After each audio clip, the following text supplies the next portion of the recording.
fall of man. Fur and feather, hoof and claw, all lined up by one another. Each single creature of the land and sea came before Earth's mother. And one by one they took their turn to confess to what had been, to vindicate themselves from the destruction they had seen.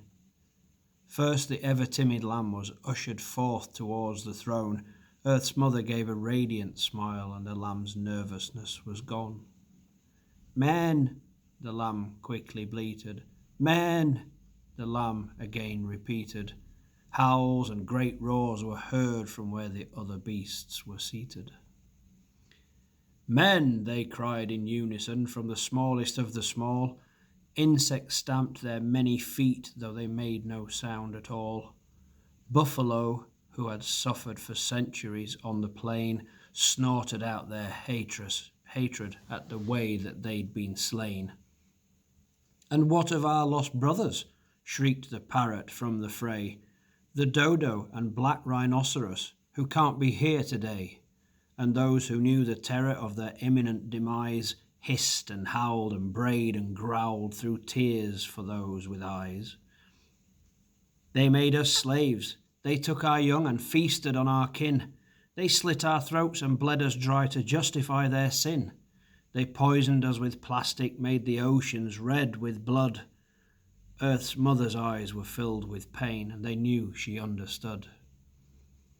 "Man has waged his awful war on each and every one of you, and for that you deserve justice, and I know what I must do. But you must know the fate of beasts has long to man been tethered, and what becomes of skin and bone becomes of fur and feathered." As each beast quietly nods its head, accepting fate as one, a fire begins to rage where once the gentle sun had shone, and waves as high as skyscrapers start rising from the seas. The creatures run for futile shelter among the burning trees. Molten iron begins to splutter from the dusty, ravaged ground as the creatures gather helplessly and start to huddle round. One woman stands among them, in the fire and the melee. She is carrying all humankind within her swollen belly.